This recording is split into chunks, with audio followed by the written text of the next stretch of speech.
Good afternoon students, welcome back to our channel Pragati NCERT tutorial में। तो जैसा कि आप सब लोगों को पता है कि एनसीईआरटी सीरीज़ शुरू हो गई है और हिस्ट्री की हमने 3 चैप्टर कंप्लीट कर लिए हैं और जियोग्राफी की भी हमने 2 चैप्टर कंप्लीट कर लिए हैं। ये हमारा तीसरा चैप्टर है। ठीक है, तो उसकी प्लेलिस्ट मैंने बना दी है, दोनों की, हिस्ट्री की और जियोग्राफी की भी। तो पॉलिटिका भी हमने 1 चैप्टर कवर कर लिया है और उसकी भी प्लेलिस्ट मैं आज बना दूंगी। ठीक है, तो चलिए देखते हैं आज जियोग्राफी का तीसरा अध्याय। जैसा सॉरी, तो अध्याय कौन सा है? पृथ्वी की गतियाँ। ठीक है, जैसा कि आप जानते हैं पृथ्वी की दो पृथ्वी की गति 2 प्रकार की है। कितने प्रकार की है पृथ्वी की गति? 2, एक घूर्णन और एक परिक्रमण। पृथ्वी का अपने अक्ष पर घूमना घूर्णन कहलाता है। मतलब पृथ्वी अपने ही अक्ष पर जब घूमती है, एक ही जगह पर घूमती रहती है, तो उसको क्या कहते हैं? घूर्णन। सूर्य के चारों ओर एक स्थिर कक्ष में पृथ्वी की गति को परिक्रमण कहते हैं। जब वो अपने ही अक्ष पर घूमती है तो घूर्णन कहलाती है, और सूर्य के चारों ओर जब घूमती है तो परिक्रमण कहलाती है। ठीक है, पृथ्वी का अक्ष एक काल्पनिक रेखा है जो इसके कक्षीय सतह से 66.5 डिग्री का कोण बनाती है। कितने डिग्री का? 66.5 डिग्री का। और जो पृथ्वी का अक्ष है वो एक क्या है? काल्पनिक रेखा है।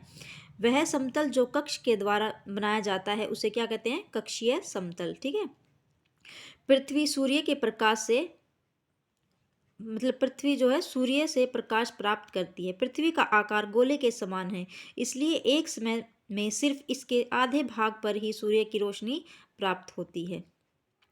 सूर्य की ओर वाले भाग में दिन होता है और सूर्य के जो दूसरी तरफ होता है उसमें रात होती है। वहाँ रात होती है। ग्लोब पर वह वृत्त जो दिन तथा रात को विभाजित करता है उसे प्रदीप्ति वृत्त कहते हैं। ठीक है, जो ग्लोब पर जो दिन रात को विभाजित करता है उसको क्या बोलते हैं? प्रदीप्ति वृत्त। देखिए ये चीज़ें याद रखिए। जब पृथ्वी अपने अक्ष पर घूमती है, अपने अक्ष पर ही घूर्णन करती है, उसको घूर्णन कहते हैं। ठीक है, अपने अक्ष पर घूमना घूर्णन कहते हैं। और जो सूर्य के चारों ओर जब वो गति करती है उसको परिक्रमण कहते हैं। ठीक है, जो कक्ष के द्वारा बनाया जाता है उसे कक्षीय समतल कहा जाता है। ठीक है, और जो पृथ्वी है वो किससे प्रकाश प्राप्त करती है? सूर्य से। ठीक है, तो यहाँ देखिए, और प्रदीप्ति व्रत किसको कहते हैं? जो दिन और रात को विभाजित करता है। ठीक है, एज इट इज ये क्वेश्चन आया हुआ है सीटेट में, तो ध्यान रखिएगा इन चीज़ों का। ठीक है, प्रदीप्ति व्रत क्या होता है? जो दिन और रात को विभाजित करते हैं। यह व्रत अक्ष के साथ नहीं मिलता।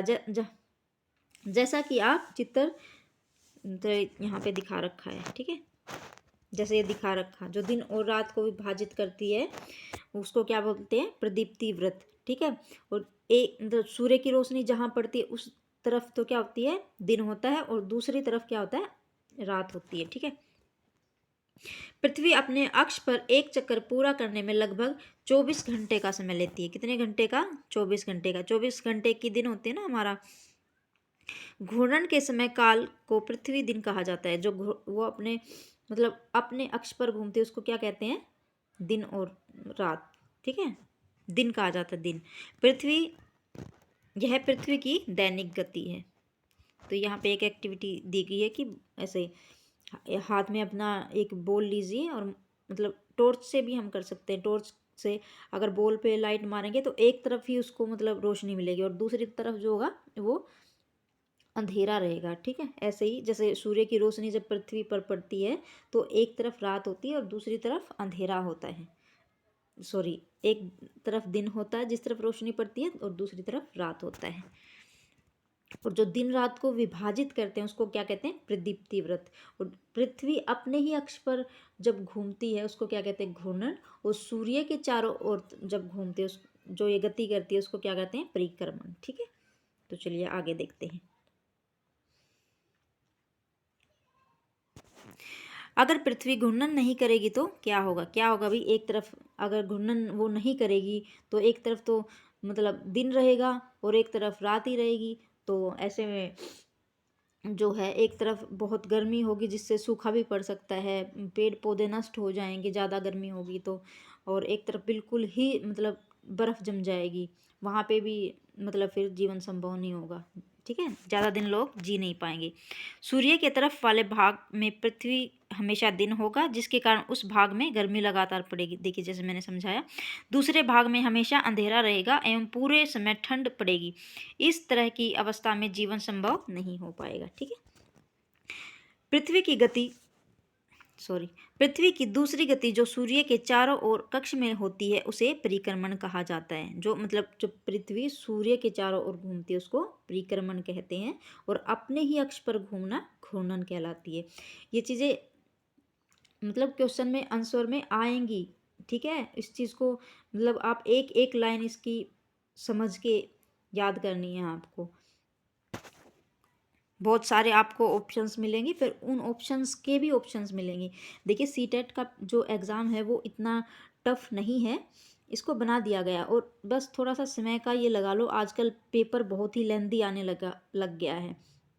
अगर जो बच्चा पढ़ेगा उसके लिए सीटेट बहुत ही आसान है, क्योंकि बिल्कुल वो एनसीईआरटी से ही उठा के देते हैं, और एनसीईआरटी इतनी आसान है, 6th-7th के बच्चे भी इसको इतने ईजिली पढ़ लेते हैं।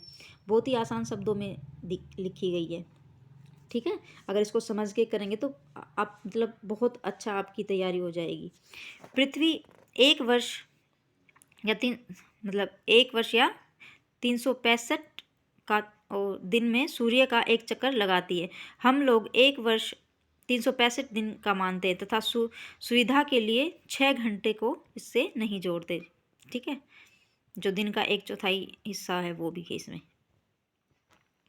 देखिए ठीक है, ये इधर सूर्य दिखाया गया है, ये हम आगे पढ़ेंगे।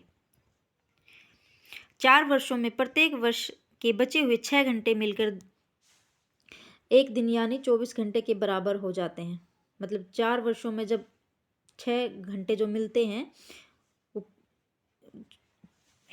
6 घंटे 24 घंटे के बराबर हो जाते हैं। ठीक है, इसके अतिरिक्त दिन को फरवरी के महीने में जोड़ा जाता है। जब फरवरी में कभी कभी 28 दिन होते हैं, और 4 साल में एक बार लीप वर्ष आता है ना, उसमें ये 6 घंटे जुड़ जुड़ के जो साल में एक दिन बनता है 24 घंटे का। ठीक है, फिर वो फरवरी वाले महीने में 4 साल में एक वो दिन जोड़ दिया जाता है, जिसको क्या बोलते हैं, लीप ईयर। इस प्रकार प्रत्येक चौथे वर्ष फरवरी माह 28 के बदले 29 दिन का होता है। ऐसा वर्ष जिससे 366 दिन होते हैं ना, उसे लीप वर्ष कहा जाता है। तो चलिए देखते हैं लीप वर्ष क्या होता है। पृथ्वी दीर्घवृत्ताकार पथ पर सूर्य के चारों ओर चक्कर लगाती है। कैसे लगाती है? दीर्घवृत्ताकार। ध्यान दीजिए कि पृथ्वी पूरे अक्ष में एक ही दिशा में झुकी हुई है। कौन से एंगल पर टिल्ट है वो? 23.5 डिग्री पे। ठीक है, सामान्यतः एक वर्ष को गर्मी, सर्दी, वसंत एवं शरद ऋतुओं में बांटा जाता है। ऋतुओं में परिवर्तन सूर्य के चारों ओर पृथ्वी की स्थिति में परिवर्तन के कारण होता है। तो ऋतुओं में परिवर्तन कैसे होता है, किस कारण होता है, बताइए। ऋतुओं में परिवर्तन कैसे होता है? पृथ्वी की स्थिति में परिवर्तन के कारण, जब वो सूर्य के चारों ओर चक्कर लगाती है, इसके कारण। ठीक है, तो ये एक एक्टिविटी दी गई है, यहाँ से देखेंगे। 21 जून को उत्तरी गोलार्ध सूर्य की तरफ झुका है। जो देखिए इधर इन्होंने ये ऊपर दिखाया गया है, इधर एक सेकेंड, 21 जून को है ना, इधर देखिए ये कहाँ किधर झुका हुआ है? सूर्य की तरफ, इधर। ठीक है, एक सेकेंड। सूर्य की किरणें कर्क रेखा पर सीधी पड़ती हैं। इसके परिणाम स्वरूप इन क्षेत्रों में ऊष्मा अधिक होती है। ध्रुवों के पास वाले क्षेत्र में कम ऊष्मा प्राप्त होती है। जो ध्रुवों के पास क्षेत्र होगा वहाँ पे कम ऊष्मा प्राप्त होती है। ठीक है, क्योंकि वहाँ सूर्य की किरणें तिरछी पड़ती हैं। देखिए जैसे इधर देखिए,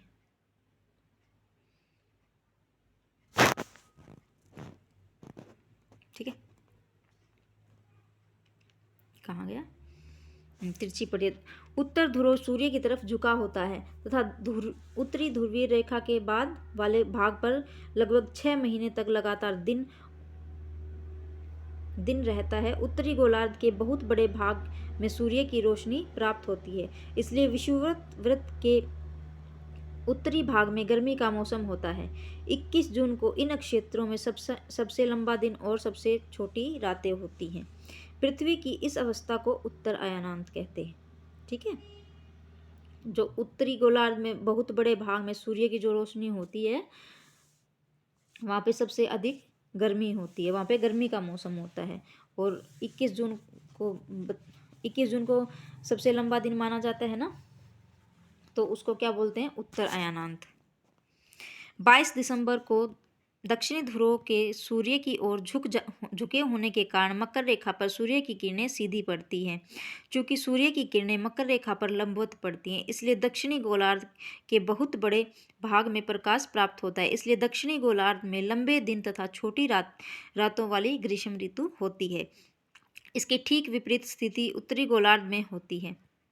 ठीक है, पृथ्वी पर इस अवस्था को दक्षिणी अयानांत कहा जाता है। ठीक है, क्या आप जानते हैं कि ऑस्ट्रेलिया में ग्रीष्म ऋतु में क्रिसमस का पर्व मनाया जाता है? कब मनाया जाता है? ग्रीष्म ऋतु में। देखिए, 21 मार्च एवं 23 सितंबर को सूर्य की किरणें विषुवत व्रत पर सीधी पड़ती हैं। जो 21 मार्च एवं 23 सितंबर को सूर्य की किरणें विषुवत व्रत पर सीधी पड़ती हैं। इस अवस्था में कोई भी ध्रुव सूर्य की ओर झुका नहीं होता है, इसलिए पूरी पृथ्वी पर दिन रात बराबर होते हैं। इसे क्या बोलते हैं? विषुव कहा जाता है, विषुव। 23 सितंबर को उत्तरी गोलार्ध में शरद ऋतु होती है। 23 सितंबर को क्या होती है उत्तरी गोलार्ध में? शरद ऋतु, जबकि दक्षिणी गोलार्ध में वसंत ऋतु होती है। 21 मार्च को स्थिति इसके विपरीत होती है, जब उत्तरी गोलार्ध में वसंत ऋतु होती है तथा दक्षिणी गोलार्ध में शरद ऋतु होती है। इस प्रकार स्पष्ट है कि पृथ्वी के घूर्णन एवं परिक्रमण के कारण दिन एवं रात ऋतुओं में परिवर्तित होता है। ठीक है, देखिए ये यहाँ पे इसको देखते हैं। आओ कुछ करके सीखें। एक ही दिशा में पृथ्वी के झुकाव को समझने के लिए मैदान पर एक बहुत बड़ा दीर्घवृत्त बनाएं। ठीक है, ये एक एक्टिविटी है। छड़ी में लगा हुआ एक झंडा लें, दीर्घवृत्त वाली रेखा पर कहीं भी खड़े हो जाएं।